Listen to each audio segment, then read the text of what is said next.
It's a NorCal thing, how we like this. We tip bottles for the homies that can't be here with us. All right, welcome back to the channel, y'all. We got another FaceTime Zoom interview for the first time in a minute. So who we got right here? Let's get you. One more time. You can hear me?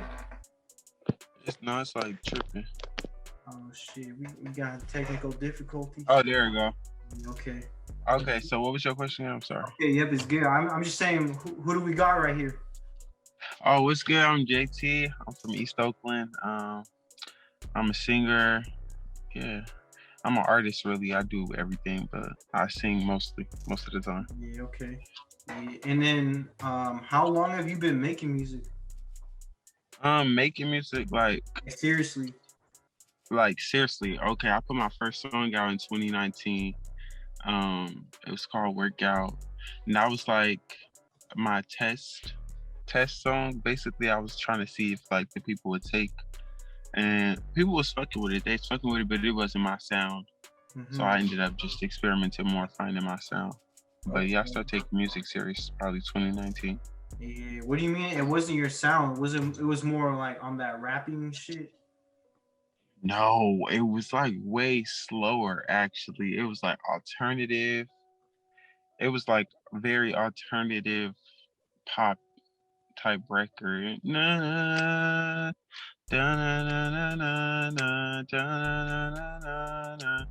But I was like, damn, that's kind of annoying. And I didn't really like the sound like overall. So I was like, I really don't think this is me. So I just went in, and that's when I started kind of like working towards constructing my singles differently, maybe to appease me more for what I thought my sound was. But yeah, that just wasn't it. Yeah, okay. And then before we get into music too, let's talk about your upbringing also, so people know that. So you, well, also, how old are you right now? I'm 20 right now. I just turned 20 in March. Yeah, so you graduate. So where'd you go to high school? Where'd you graduate? Oakland Tech. Yeah, okay. Oakland Tech, graduated from Tech, class 2019. Yeah, and then did you move around the East, or did you stay in one spot in the East too? I stayed generally towards seminary, but around seminary, I kept moving around seminary. Okay. Like in a circle. Yeah, and then, yeah, I guess in school and shit, were you getting into trouble?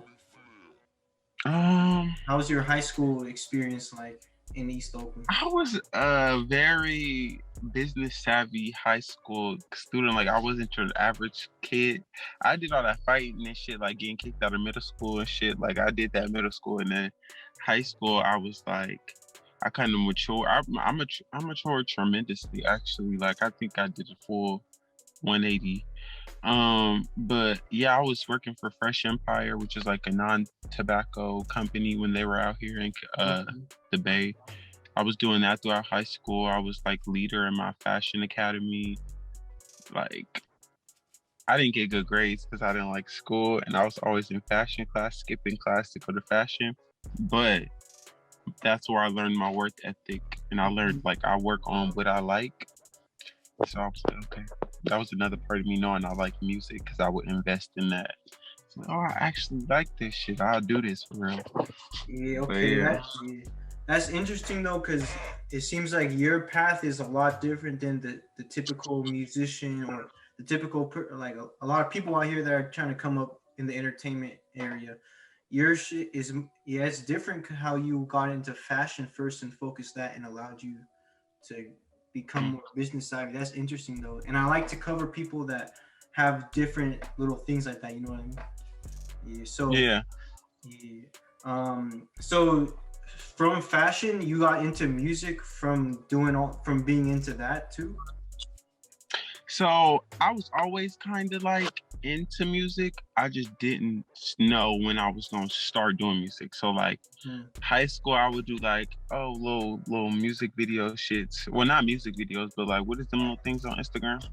The little covers. Oh yeah. But it wasn't even like covers. I'd be like just remixing people's songs. Like when I get on a song, or when I hear a beat, like I'll remix a song. I think I remixed like Juicy by Biggie or something, and hella people was fucking with it. So I was like, oh, I could do music for sure. Like, I really do this. And then fashion, how that how that development and that background plays into my music background now, it just helps me be more creative. It like I see shit differently. Like I'll see a project in full, just because like with fashion you have to have a mood board, the sketches, the way that you build up to a design.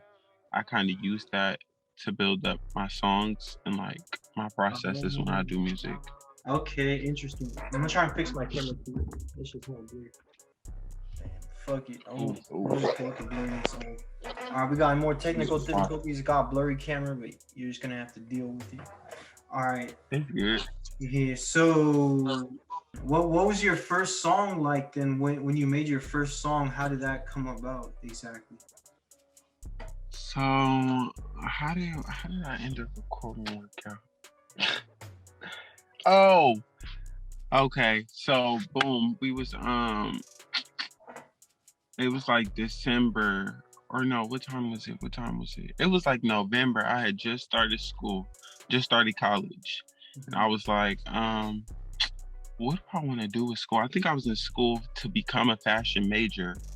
And I was like, this is not what the fuck I want to do in my life. And then I think I just kept getting hit with shit. Like I ended up getting hit with being homeless during my freshman year, like shit like that. Like real life problems kept coming at me. And so I was like, bruh, like I can't take this shit. So I just started doing music. I was really doing anything like to give me some money, but like I was like, I'm about to do music like that. Cause like it's about time. Like no more scary shit. Cause I'd be like, I was over contemplating like when the right time would come. And I was like, okay, it's now. And so I started, and I ended up just going to the studio, and I didn't know nothing about recording studios at the time. So I went and like Googled some shit, and I think I went to some little rinky-dink ass studio in San Leandro. And like, bro, the engineer was like ass, didn't even mix my shit. And so it was discouraging at first. Not gonna hold y'all, it was discouraging because that nigga, he mixed my shit way, way, way poorly. But then I ended up going somewhere else and like actually being in the studio and working with an engineer who like knows how to coach an engineer at the same time. Okay. And it was very beneficial to me. Yeah, okay. And so while you were doing this, you say you were homeless, so you were living from car to car while this was happening? I was living with my friend for a couple months out of the first semester of school, and then by the second semester of school, I ended up getting myself some scholarship, and they paid for my student housing because I went to go find housing. Okay. So it was like that. It was like I ended up, because I was left the situation I was at, ended up being homeless, staying with my friend, couch hopping for some months. And then by the next semester, I think that's by I was like, yeah, by January, I was moved into my own spot. Okay. I wasn't that long. Yeah, so you got your first song out, and then what do you do to market it? Because it's a saturated market out here. It seems like everyone's making music. So what do you do when you got your first song out to push it? Really, that's my foreground. So like marketing and branding to me is like, it goes hand in hand with my music. So marketing some shit that I did for that song, I think I wasn't as savvy as I was back then, but I think I did end up making like social media cards to go on my story on my Instagram feed, like Snapchat and shit, like, hey, this song is out now, we'll do it. I think I like blasted it to everybody on my Instagram and shit. But that's when I was thinking like, oh, Instagram rules the social dynamics. So I gotta like push on Instagram. But like now, I understand like no, Instagram doesn't do anything. So yeah, how I promoted it back then was probably just purely through Instagram. Like I wasn't doing too much. And then I didn't like the song. So I was like, bro, no. Yeah, okay. And then also, so your first video was shot with Adam, right? Was that your first video? That was with Adam? Oh, so my first video, it was actually shot by this dude named Mikey, and it was for my song Bad For Me, and that was my first time directing a video, and that was my first video I ever did. It's on my YouTube. It's cool. I like that video. For my first video, I like that video. We turned my friend's garage out. Like her dad let us use the garage. Shout out Drums and Ammo. But he let us use the garage, and like I did some like creative design type shit where I like move some lamps. You gotta go look. When you look, you'll be like, okay, this nigga's in somebody's garage. But I put some other scenes in there. We did some other shit. We made it look like something. And then the next video I did was with Adam. Yeah, okay. But that's my most, I feel like, concrete video to what I wanted and what I directed like that. The video with Adam, that is Fine. Okay. For my song Fine, I feel like that video was precisely what I envisioned in my head. Okay. What do you like about it? Just the fact that it fits your vision perfectly? I liked, well, that was a different time for me too. Because I was post, like, me coming out of the cloud of the depression I was in from being homeless and all that shit. Because this is only 2 years ago. So this is right before COVID, like, really, like, hit our ass. Okay. So, or no, this is mid COVID, because I think I moved like a couple months after COVID started. So yeah, this is like mid COVID, and so like I was coming out the funk and shit. So like my creative gland was like really pumping shit out, and I was like, bro, I want to make a movie. Like I'm trying to make a movie. Me and Ramon had just did the song. And I was like, bro, we got to get this motherfucker's juking.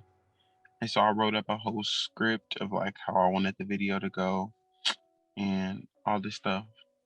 So I think that was my favorite video just because of the treatment I gave it. Like, oh, this is my baby. Like, it's my boo. Yeah, man. Adam does a good job, man. Always salute to Adam. Yeah. Yeah, and then Honey Bun too. How did you link up with Honey Bun for the aesthetic video? How did I end up linking with Honey Bun? I think I seen his work and I reached out and he was like, oh, I fuck with your sound, bro. It's that same thing with Adam. I was like, I fuck with your sound. And they was like, let's work. And then I think I was persistent and like I had the idea already. So it was just like they was coming on board. And I think the welcoming vibe, they fucked with that. But I think, yeah, I met Honey Bun through Instagram. Seeing his work, I was like, this nigga saucy as fuck. These edits is fucking raw as fuck. I was like, yeah. And then I ended up making a song and it was like a pop song, pop rap type song. I was like, oh, I need something like flashy like how he did. So I remember seeing his shit and I was like, oh, I'm finna go have him do this. Cause he know he doing it. Yeah, okay. And then for the viewers, let's take it back to and then remind them. So how we met at Capaldo's listening party, and then I seen you sitting next to me, and I just turned around to say what's up. Just I don't know, I just felt like I had to say what's up, and then I showed you my page, and then you're like, oh yeah, you posted me already, and I was like, what the fuck? And then we started linking or started talking more. Yeah. So how did you find my page too? You just found it randomly? I really don't remember. I think people was posting your shit, and I was like, "Oh, this is one of the pages." And then I went and seen your header and shit, and it was like invited to an independent artist and shit. I was like, "Okay, this is right up my alley." And also, let me go talk to him. So, did you get into Capaldo's listening party because of your music, or do you just know someone? I really went to network. So the flyer had ended up coming up on my Instagram and I was like, bruh, this would be a dope ass time to go network. Like, I know it's gonna be hella people there, it's gonna be DJs, like everybody about to be there. So I was like, all right, I'm gonna go network. I do personally know Capaldo's manager. Oh yeah, Russell. Shout out to Russell. Yeah, he was my manager when I worked for Fresh Empire. Oh, so really? We had like our own relationship. Yeah, no, so we already had like years. Huh? I said no way, really? Where? Yeah, so we already had like years. So I was like, I'm finna just pop out for brother. Okay. And then like, yeah, Sonny, that's my cousin. So I was like, I know he gonna be there. I know the family gonna be there. So yeah. Wait, so Russell was your manager at the Fresh thing? Fresh Empire. Fresh Empire, and then that's like an anti-tobacco campaign type thing. It's the anti-tobacco campaign is what we promote. Oh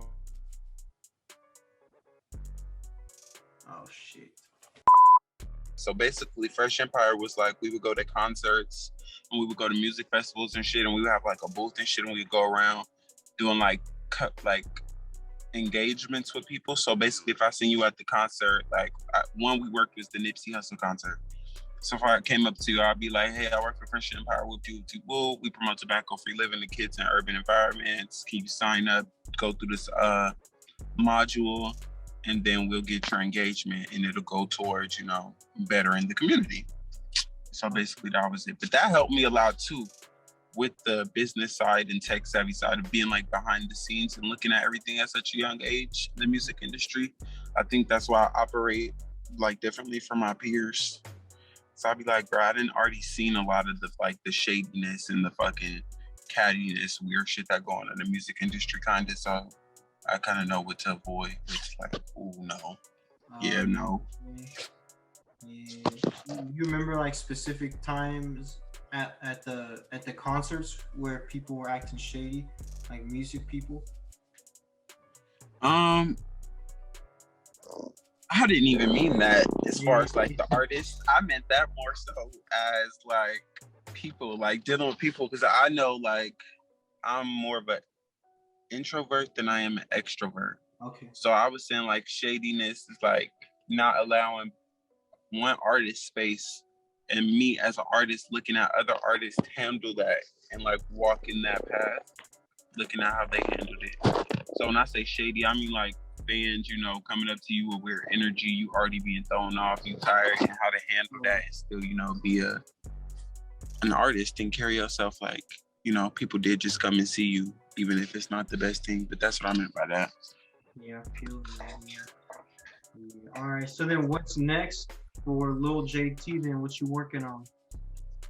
Man, I'm finna move down to Texas. That's really what's going on right now. I'm moving down to Texas so I can go to school, get my degree in entertainment and record industry management. Really? About to pick up my degree, and then about to hopefully go to like get my master's at UCLA, USC, one of those schools. Damn, but music-wise, immediately I have a song dropping on the 19th. Y'all go to my website, luljt.com, cop that, watch my videos, all that stuff. This interview will be linked to my website as well once it drops. I'm gonna still be dropping shit while I'm in school. It's just gonna be at a like a less pressurized level because I'm gonna be focused on getting my degree. Yeah. Then after I get my degree, it's over for you niggas. It's over for you niggas. Facts. Like, I'm in school too. Huh? School comes first, bro. I feel that I'm in school too, trying to balance it. It gets many some. Oh my god. Bro, I'm the hardest shit ever. People don't put enough respect on that. But so you're about to go pursue your bachelor's at Texas? Yep, pursue my bachelor's, Texas Southern University.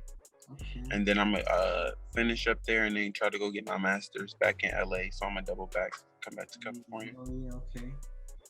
Yeah. And then the degree though is you said entertainment? What was it? It's for entertainment and record industry management. Oh, that's dope. Damn, bro. My school doesn't have that. I would have done that. But my school I had to do media and studies. But yeah. I'm like, I wonder what I could get with this degree. Like I've looked up different career paths with it, and it's like, okay, I feel like any type of degree you get is what you make out of your degree and the networking you do. But I feel like I'm gonna be cool with this little thing for now. Yeah. Gotta just make the best out of everything. That's definitely a good degree. Yeah. Yeah. Okay, but so that's it though. So you just have the album coming. You said it was my bad. You said it was an album or a song? It's a single. It's called Dear Diary. I have that single coming, and then I have some more stuff coming. I may have a project dropping. I don't know. I gotta see how I feel when I get to Houston. If they studios is hitting the same as California's and stuff, but if I go down there and I'm fucking with the vibes, then I'm fucking with it. Sure. Is there anything else that you wanted to talk about too before we end it? Man, go stream my shit. Make sure y'all follow NorCal Next Up. Whoever's watching this, if you don't, make sure y'all go subscribe to the YouTube, their YouTube and my YouTube, and turn on the bell, nigga. Come open your mouth at the show. Yeah. Well, that will be all. Best of luck on your school journey. Get that shit done. Thank you. Sorry, that's how you feel. I be on some chill shit. Say you wanna go and leave me, go ahead, hit the kill switch. I'm gonna be good, alright. I'm gonna be good, alright. My vibe, my swag, you loving all my ways, loving what I say.